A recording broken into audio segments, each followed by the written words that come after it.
하나님의 말씀 같이 보겠습니다. 마태복음 5장 5절 말씀입니다.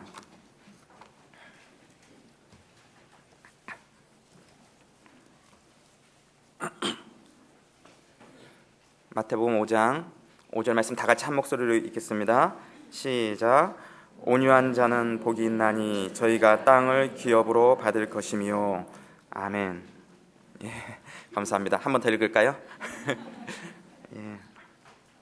온유한 자란 제목으로 하나님 말씀 같이 나누려고 합니다. 액션 영화 이런 장면 꼭 있다, 이런 거에 오른 랭킹에 오른 내용들입니다. 내용에 보면 추격신에서 꼭 오렌지 또는 사과가 가득 실린 손수레가 뒤집어진다. 패싸움에서 끙끙대다가 한 대 더 맞는 엑스트라가 꼭 있다. 최신 무기를 쓰더라도 끝장면은 꼭 주먹 싸움으로 끝난다. 자동차 추격신에는 꼭 컨테이너 트럭이 등장한다. 또 주인공이 급하면 뭐든지 다 운전한다. 이런 것도 있습니다. 마지막에 보면 경찰은 주인공이 상황을 끝낸 후에 나타난다. 액션 영화를 보면 꼭 일정한 흐름들이 있습니다. 그래서 제목만 보고도 내용을 다 아는 사람들이 있습니다. 이 사람의 사고도 반복이 되다 보면 고정관념이 생기게 됩니다. 유대인들 또한 그들이 가지고 있던 고정관념이 있었습니다. 그들은 천국과 메시아에 대한 고정관념이었습니다. 당시 유대인들이 가지고 있었던 천국과는 다윗과 같은 메시아가 와서 로마 군대를 물리치고 또 이스라엘을 회복하는 군사적인 천국관을 가지고 있었습니다. 그래서 그들에게 있어서 메시아란 그들을 전쟁의 승리로 이끌어줄 전쟁 영웅과 같은 그런 존재였습니다. 그래서 그들은 메시아를 이 정복과 싸움의 관점에서 이해하고 있었습니다. 그런데 예수님은 산상수훈에서 유대인들이 가지고 있었던 이러한 고정관념을 뒤집어 엎고 계십니다. 아니다. 나는 그와 같지 않다. 나는 전쟁을 통해서 로마를 물리치는 그런 메시아가 아니다. 예수님은 유대인들이 생각했던 방법으로 땅을 정복하는 것이 아니라 온유한 자가 땅을 정복한다고 가르치고 있는 것입니다. 우리 주님의 방법은 세상의 방법과는 다릅니다. 세상은 힘이 있어야 세상이 변화된다고 말하지만 우리 주님은 사랑이 있어야 세상이 변화된다고 말하고 있습니다. 많은 사람들이 온유하다라는 말에 대해서 오해를 합니다. 아주 유약한 성품을 온유하다고 생각하는 것입니다. 그러나 그렇지 않습니다. 이 온유는 태만을 의지하지 않습니다. 온유는 무기력함을 의지하지 않습니다. 온유는 인격이나 인물됨의 연약함을 의미하는 것이 아닙니다. 예를 들면 회의를 하다가 의견이 잘 일치되지 않으면 자, 이런 소소한 의견 차이랑 다 덮어버립시다. 자, 모두 부드럽고 즐겁고 한번 행복하게 해봅시다. 이런 식으로 말하는 사람을 온유한 사람이라고 생각하기 쉽습니다. 그러나 그렇지 않습니다. 온유한 사람은 진리를 굳게 믿는 까닭에 필요하다면 진리를 위해 목숨을 버릴 수 있는 사람입니다. 그래서 순교자들은 온유한 자들이었습니다. 그렇지만 그들은 결코 약한 자들이 아니었습니다. 그들은 강한 자들이었지만 온유한 자들이었습니다. 스데반은 죽는 순간에도 미소를 잃지 않았습니다. 스데반은 온유한 자였습니다. 이 온유함은 단순히 외면적인 부드러움이 아닌 성령의 내적인 능력을 말하는 것입니다. 그래서 진정한 온유 속에는 강력한 하나님의 능력이 있습니다. 그래서 온유하다라는 말은 자신에 대해서 가지는 바른 견해가 다른 사람에 대한 태도로 표현되어지는 것을 말합니다. 이것이 온유한 자가 산상수훈에서 가난한 심령과 애통하는 자 다음에 등장하는 이유이기도 합니다. 사람의 심령이 가난해지지 않고서는 온유해질 수 없습니다. 또 자기가 악한 죄인임을 보지 못하고 자신의 죄에 대해서 애통하는 마음이 없이 온유해질 수는 없습니다. 이 오늘 본문에 쓰인 온유함이라는 단어는 헬라어 원어에서 프라오스라는 단어입니다. 당시 프라오스라는 단어의 사용례는 세 가지 방법으로 주로 많이 사용했습니다. 첫 번째는 어떤 환자가 고열이 있어서 의사가 준 약을 먹고 정상적인 상태로 돌아왔을 때 프라우스, 온유하다라고 했습니다. 열이 다스려졌다는 것입니다. 두 번째는 뜨거운 태양볕 아래서 땀을 뻘뻘 흘리며 어쩔 줄 모를 때 어디선가 상쾌한 바람이 불어오면 이때에도 사람들은 프라우스, 즉 온유하다라고 했습니다. 이 바람이 열기를 잡고 자기가 안정된 상태가 되었을 때 온유하다라는 이 단어를 사용했습니다. 세 번째는 이 단어가 가장 많이 사용되던 용법인데, 헬라인들이 야생동물을 잡아다가 주인의 손에 온전히 길들여졌을 때 사용되는 단어입니다. 사나웠던 짐승이 잘 훈련이 되어지면 프라우스, 온유해졌다 이렇게 말합니다. 즉 주인의 뜻대로 그 야생동물이 움직일 수 있도록 길들여진 상태, 주인의 뜻에 맞출 수 있도록 온전히 길들여져서 주인에게 순복하는 상태를 말하는 것입니다. 이 세 가지를 종합해서 보면 하나님에 의해서 잘 다스려져서 온전히 하나님께 굴복하는 안정된 상태를 온유하다라고 성경은 표현하고 있습니다. 따라서 온유함은 하나님과의 관계에서 먼저 출발해서 인간관계로 나아가는 것입니다. 예수님이 가르친 온유한 자는 복이 있다고 할 때 이것 역시 마찬가지입니다. 이 온유함에는 하나님과의 수직적인 관계가 있고 사람들 간의 수평적인 관계가 있습니다. 하나님과의 수직적인 관계에 있어서 온유한 자는 하나님께 완전히 굴복한 자를 말하는 것입니다. 어떤 사람이 사람들과의 관계에 있어서는 아주 부드럽고 자상한 사람 같아 보여도 하나님과의 관계에서 하나님께 굴복하지 않는 사람은 온유한 사람이라고 할 수 없습니다. 청년들이 배우자를 만날 때 이런 온유한 자를 만나라고 말해줍니다. 하나님께 굴복할 줄 아는 사람입니다. 그 사람이 나에게 얼마나 친절하게 잘 대해주느냐, 이건 두 번째입니다. 첫 번째는 그가 하나님께 굴복할 수 있는 자인가 하는 것입니다. 야생동물이 길들여져서 주인에게 굴복하는 모습, 하나님을 내 인생의 주인으로 섬기고 그 주님 앞에 내 생각과 내 야망과 내 욕심을 내려놓고 주님의 뜻에 나를 굴복시킬 때 그것이 성경이 말하는 이 온유함인 것입니다.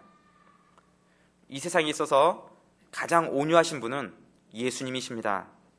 수고하고 무거운 짐진 자들아 다 내게로 오라. 내가 너희를 쉬게 하리라.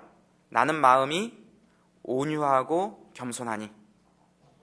이러한 예수님의 온유를 빌립보서 2장 5절에서 8절은 이렇게 말합니다. 너희 안에 이 마음을 품으라. 곧 그리스도 예수의 마음이니 그는 근본 하나님의 본체시나 하나님과 동등됨을 취할 것으로 여기지 아니하시고 오히려 자기를 비워 종의 형체를 가져 사람들과 같이 되었고 사람의 모양으로 나타나셨음에 자기를 낮추시고 죽기까지 복종하셨으니 곧 십자가에 죽으심이라.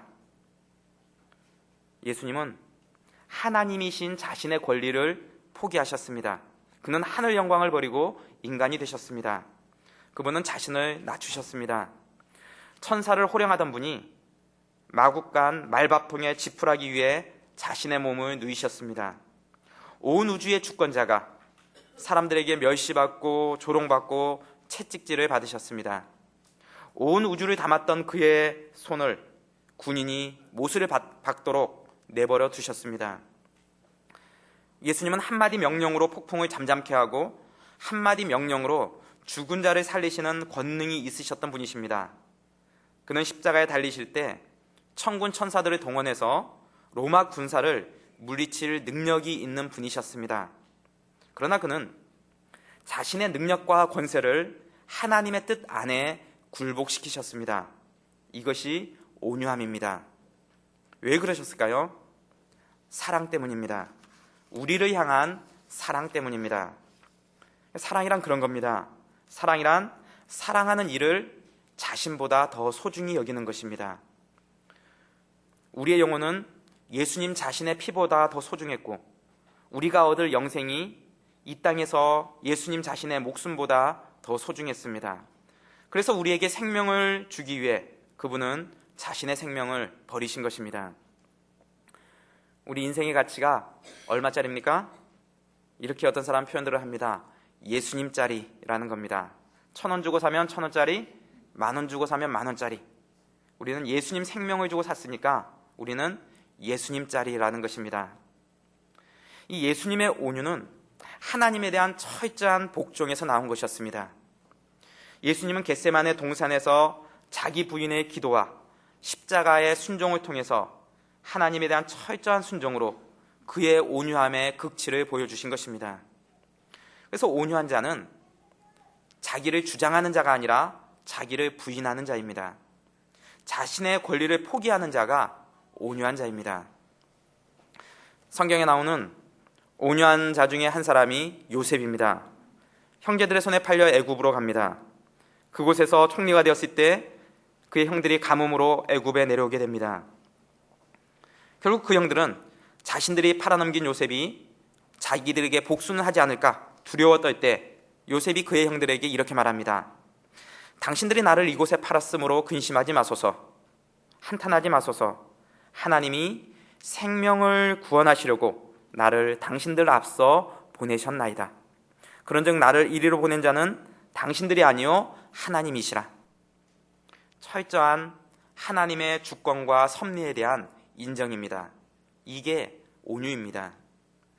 시편 37편에 보면 다윗의 고백이 나옵니다. 그는 자신에게 악을 행하는 자들에 대해서 불평하고 원망하고 분노할 일이 참 많았습니다. 그런데도 그는 이렇게 고백합니다. 여호와 앞에 잠잠하고 참아 기다리라. 악한 꾀를 이루는 자를 인하여 불평하지 말지어다. 대저 행악하는 자는 끊어질 것이나 여호와를 기대하는 자는 땅을 차지하리라. 오직 온유한 자는 땅을 차지하리라. 사람 보지 말고 하나님 보라는 것입니다.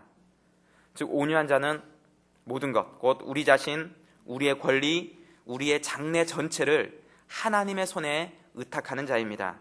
자신의 방법을 포기하고 하나님의 방법을 따르는 자입니다. 그리고 우리가 부당하게 고통당하고 있다고 생각되어질 때 특히 하나님의 주권에 자신을 의탁하는 자입니다. 원수 갚는 것은 내가 할 일이니 내가 보상하겠다. 우리 주님이 말씀하십니다. 우리는 갚을 필요가 없습니다. 주께서 갚으실 것입니다. 하나님의 손에 우리를 맡기기만 하면 됩니다. 우리는 하나님께서 이 모든 상황과 우리의 미래를 하나님께 일임하라는 것입니다. 여러분들 중에 가족이나 친구나 다른 사람에게 용서하지 못하고 분노를 품고 계신 분은 없으십니까? 온유를 베푸시기 바랍니다. 요셉의 고백처럼 사람들은 나에게 악을 행하였으나 하나님이 그것을 선으로 바꾸셨습니다. 이런 고백들이 나오기를 바랍니다. 하나님의 주권과 하나님의 섭리를 인정할 때 우리는 온유한 자가 될 수 있습니다. 하나님께서 행하시는 일이 결코 우연한 일이나 실수로 행하시는 일이 없이 완벽하게 하나님께서 행하실 것을 신뢰하는 자가 온유함을 가질 수 있습니다.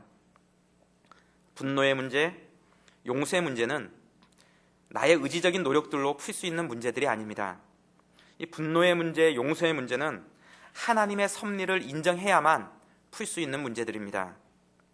우리가 알거니와 하나님을 사랑하는 자, 곧 그 뜻대로 부르심을 입은 자들에게는 모든 것이 합력하여 선을 이루느니라. 이 약속의 말씀을 믿는 자들이 분노의 문제, 용서의 문제들을 해결해 나갈 수가 있는 것입니다. 우리 인생의 조급함의 문제도 마찬가지입니다. 내 생각에는 이 타이밍에는 이렇게 돼야 되는데 왜 하나님이 반응이 없으실까? 내가 이 타이밍에는 딱 이렇게 직장에 합격해 줘야 되는데 이 타이밍에는 내가 딱 좋은 사람을, 배우자를 만나야 되는데 이 타이밍에는 내가 아픈 게 나아져야 되는데 우리 마음이 점점 조급해집니다. 마치 내가 하나님보다 더 바른 판단을 하고 있는 것처럼 생각이 들 때가 많습니다. 왜 하나님은 이 정도도 생각하지 못하실까? 왜 하나님은 이 문제를 이렇게 만들어 가실까? 왜 하나님은 이 타이밍에 이렇게 반응하지 않으시는가? 그러나 칼빈이 이런 말을 합니다. 분노와 조급함에 가장 좋은 치료약은 섭리신앙이다. 하나님의 섭리를 우리가 신뢰할 때 우리는 마음의 분노에서 자유할 수 있고 조급함에서 자유할 수 있게 된다는 것입니다.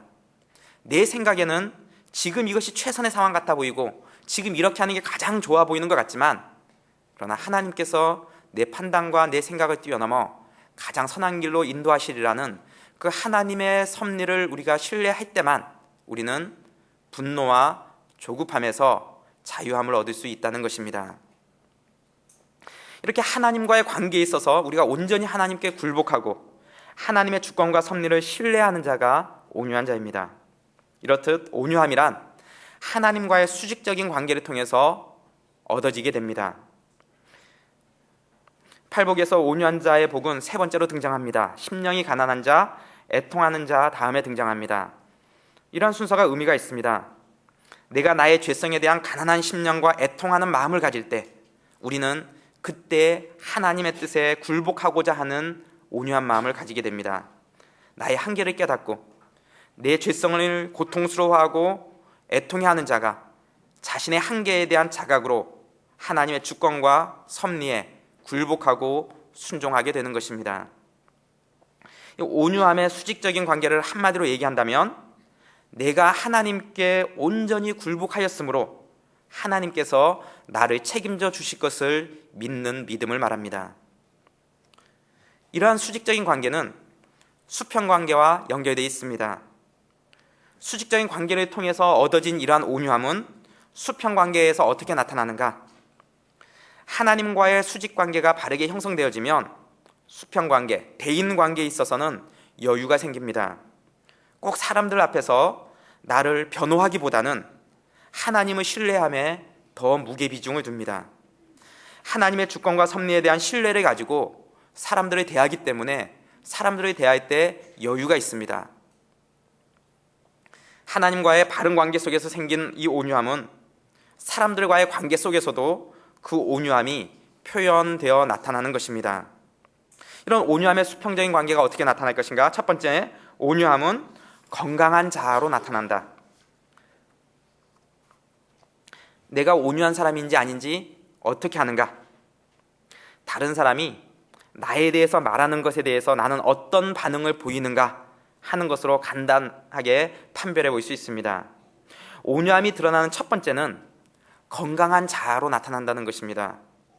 이 온유함은 사람들과의 관계 속에서 반드시 드러나게 되어 있습니다. 쉽게 말하고 막 말하고 가시돋친 말을 하는 사람은 절대 온유한 사람이 아닙니다. 그 사람만 뜨면 여기저기서 피를 철철 흘리면서 쓰러지게 만드는 그런 사람들 있죠? 절대 온유한 사람이 아닙니다. 이런 사람들이 있습니다. 다른 사람의 마음에 큰 상처를 입혀놓고는 나는 뒤끝이 없어요. 나는 아싸래요. 어느 날 빌리 썬디 목사님께 한 부인이 와서 나는 성질을 잘 내는 게 흠입니다. 그런데 나는 오래가지 않습니다. 나는 뒤끝이 없습니다. 이렇게 말했습니다. 그러자 이 목사님이 이렇게 말했습니다. 자매님은 오래가지 않았을지 모르지만 자매님의 성냄으로 인해 누군가의 마음속에 남아있는 그 상처는 아주 오래오래 간다는 사실을 기억하시기 바랍니다. 이 온유한 자는 자신의 감정보다 남의 감정을 더욱 배려하는 사람입니다.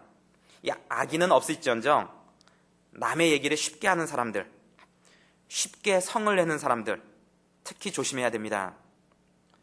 또한 상처를 잘 받는 사람도 절대 온유한 사람이 아닙니다. 이 온유한 자는 남의 말이나 시선에서 자유한 자입니다. 이 자아가 건강하지 못한 사람의 중요한 특징 중에 하나는 열등감이 심각하다는 것입니다. 다른 사람과 비교해서 열등의식에 빠져있는 사람이나 반대로 교만한 사람은 절대 온유한 자가 아닙니다.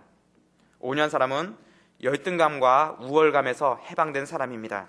그렇기 때문에 교만하지도 않고 절망하지도 않습니다. 끊임없이 다른 사람들의 인정을 확인해야만 자신의 존재 가치를 확인하고 조금만 다른 사람의 관심이 적어지면 무시당했다고 생각하고 이 공동체는 사랑이 없어 라고 생각하고 수시로 나는 상처받았다 이렇게 생각하는 사람은 온유함과는 거리가 먼 사람입니다. 누가 무슨 말만 하면 상처받았다고 하는 사람들 있죠. 농담으로 하는 것 같으면 괜찮은데 정말 그렇게 생각하는 사람은 아직 온유한 자가 아닙니다. 다른 사람의 말이나 행동의 실수에 대해서 받아줄 수 있는 마음을 가진 자가 온유한 자입니다. 전에 한 조장이 저에게 전화가 왔습니다. 전화가 자기 조언이 저 때문에 상처를 받았다는 겁니다. 그래서 고민을 많이 하고 있다는 겁니다. 뭐 때문에 상처받았는지 물어보니까 목사님이 다른 사람들, 청년들 보면서는 막 웃어주는데 자기 보고는 안 웃는다는 겁니다. 그래갖고 상처를 받았다는 겁니다. 제가 조장에게 염려 말고 잘 나오라고, 잘 웃어주겠다고 그렇게 약속을 했습니다. 그 다음부터 꼬박꼬박 잘 나옵니다. 무심코 남이 어떤 악의를 가지고 행하지 않은 걸 할지라도 사소한 것 때문에 쉽게 상처받는 사람들은 온유한 사람이 아닙니다. 온유한 사람은 사람들의 시선보다는 하나님의 시선을 의식하는 자들입니다.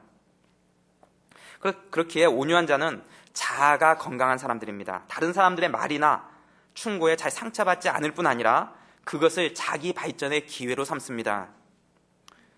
온유한 사람은 다른 사람의 말에 귀를 기울이고 배우의 태세가 되어 있습니다. 무엇보다도 나의 경험에 의존하는 자가 아니라 성령님의 인도를 받을 준비가 되어 있는 자입니다.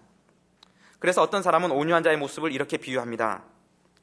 엄청난 폭풍이 쳐서 큰 풍랑이 일어날 때에 그때도 잠수함을 타고 바닷속 몇 미터만 내려가면 그렇게 고요하다고 합니다. 온유한 자의 모습이 이와 같다는 것입니다. 밖에서는 온갖 세상의 풍랑이 휘몰아치고 있지만 하나님을 신뢰함으로 말씀 속에 푹 잠겨 있어서 세상적인 가치관의 공격과 세상의 비난에도 흔들리지 않고 요동하지 않는 평안이 온유함이라는 것입니다. 우리는 얼마나 이 세상적인 비난이나 남의 말에 귀가 얇은지 모릅니다. 가족이나 친구 또 직장 상사가 예수 믿는 것 가지고 한 소리 하면 금방 마음이 위축됩니다. 이거 내가 정말 잘하고 있는 건가? 이런 생각이 듭니다. 청년들도 보면 기도하면서 올해는 꼭 단기 선교 가야지 이렇게 마음 먹었다가도 야, 그렇게 돈 들이고 시간 들이고 단기 선교 갈 필요가 있냐? 여기서 나 똑바로 살지 무슨 단기 선교냐? 누군가 한 소리 하면 금방 마음이 위축됩니다. 이거 내가 너무 오바해서 믿는 거 아닌가? 이런 생각이 들곤 합니다. 어른 성도들도 은혜 받기 시작해서 샘통모임 참석하고 신앙훈련 열심히 받는 것 잘하고 있다가 누가 또 야, 너 너무 광신자처럼 믿는 거 아니야? 또 한마디 하면 금세 마음이 또 위축됩니다. 주위 사람들의 말에 우리가 얼마나 귀가 얇은지 모릅니다. 갈라디아서 1장 10절은 이렇게 말합니다. 이제 내가 사람들에게 좋게 하랴 하나님께 좋게 하랴 사람들에게 기쁨을 구하랴. 내가 지금까지 사람의 기쁨을 구하는 것이었다면 그리스도의 종이 아니니라. 스코틀랜드의 유명한 종교개혁자였던 존 낙스의 무덤에는 이런 묘비가 쓰여 있습니다. 여기에 사람을 무서워하지 않았던 자가 누워있다. 그렇습니다. 하나님을 두려워하는 사람은 사람을 두려워하지 않습니다. 반면에 하나님을 두려워하지 않으면 사람을 두려워하게 되어 있습니다. 종교개혁자 칼빈의 좌우명은 코람데오, 하나님 앞에서였습니다. 하나님을 의식하며 사는 것입니다. 하나님만을 두려워하면 사람에 대한 두려움은 사라지게 됩니다. 사람의 말과 사람의 비난에서 자유하게 되고 하나님의 말씀에 귀를 기울이는 자가 온유한 자입니다. 이러한 온유함이 건강한 자아상으로 나타나게 되는 것입니다.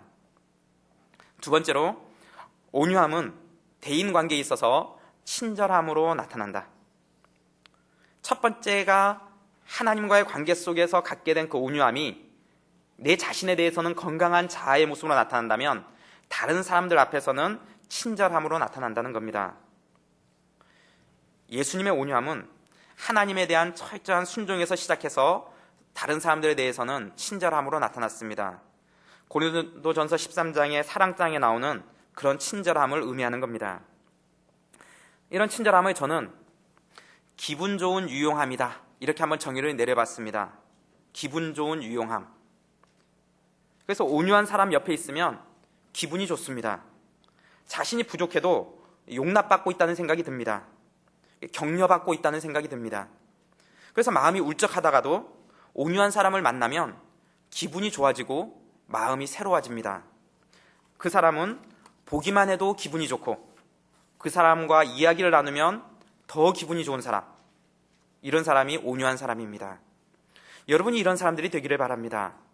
편안한 사람, 기분이 좋아지게 만드는 사람, 나를 만나는 자마다 격려를 받고 소망을 가지게 되는 그러한 온유한 자들이 되기를 바랍니다. 누구나 새로운 공동체나 모임에 오게 되면 어색하고 불편합니다. 그런데 누가 이런 때 친절하게 다가와서 말을 걸고 또 차분하게 안내해주면 그것을 평생 못 잊습니다. 아직 샘물교회나 샘터 모임에 익숙하지 않고 어색해하는 사람들이 있다면 먼저 인사도 하고 친절을 베푸시기 바랍니다. 그 작은 호의가 새로 오는 사람들에게는 얼마나 큰 편안함으로 다가가는지 모릅니다. 기댈 언덕이 필요합니다. 여러분 모두가 서로가 서로에게 기댈 언덕들이 되어주시기를 바랍니다. 여러분이 온유한 자라면 여러분 자신에 대해서는 건강한 자아상으로 드러나게 되고 또 다른 사람에 대해서는 친절함으로 드러나게 될 것입니다. 오늘 본문에 따르면 이러한 온유한 사람에게 어떤 일이 있게 됩니까? 땅을 기업으로 얻게 됩니다. 세상의 많은 통치자들이 힘을 가지고 세상을 정복하고자 했습니다. 그러나 모두 실패했습니다. 그러나 온유함으로 세상을 정복하신 분이 계십니다. 그분이 바로 온유하신 예수 그리스도이십니다. 십자가에서 무능하게 죽으신 분을 지금 여러분과 제가 주님이라고 고백합니다. 이것이 온유의 능력입니다. 이 공산주의는 사람들의 마음에 미움을 발동시켰습니다. 그들은 노동자와 농민들로 하여금 자본가와 지주들에 대한 미움을 그 혁명의 힘으로 삼았습니다. 이 미움도 힘이 있습니다. 그러나 미움보다도 더 큰 힘이 있는 것이 사랑입니다. 온유입니다. 온유한 사람은 땅을 기업으로 받을 것입니다. 성경에서 땅은 하나님의 통치가 이루어지는 영역이라는 상징어입니다. 온유한 자가 가는 곳에는 하나님의 통치가 이루어진다는 겁니다. 온유한 자가 있는 곳에는 하나님의 사람들이 키워지고 하나님의 사람들이 배출되어지고 하나님의 통치가 이루어지는 역사들이 나타나게 된다는 것입니다. 그래서 온유한 자는 사람을 얻습니다. 사람들이 그에게 가까이 다가갑니다. 사람들이 그와 가까이 하고자 합니다. 그는 온유하기 때문입니다.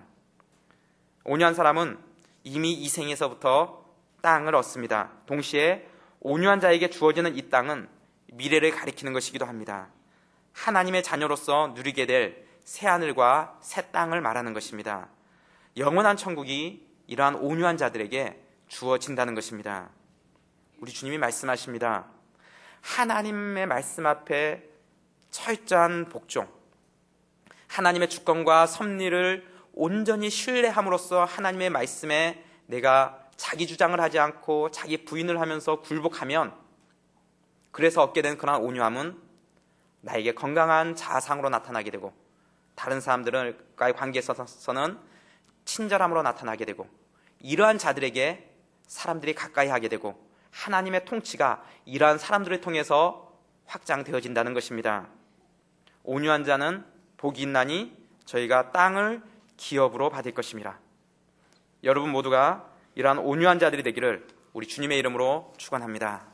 기도하겠습니다. 하나님 아버지, 우리의 삶의 모든 문제에 있어서 우리가 철저히 하나님의 주권과 섭리를 인정하고 신뢰하며 하나님의 뜻에 굴복해 도와주시고, 하나님, 우리가 건강한 자아상을 가질 뿐 아니라 다른 사람들에게 친절하게 대함으로 우리가 더욱더 온유한 자 되게 하여 주시옵소서. 우리를 통하여 다른 사람들이 편안함을 얻게 되고, 우리를 통하여 상처받고 실망하고 낙심했던 자들이 치유되고 회복되는, 그래서 하나님의 통치의 영역들이 넓어지는 그러한 일들을 우리를 통해서 이루어 주시옵소서. 감사드리며 예수님의 이름으로 기도합니다. 주님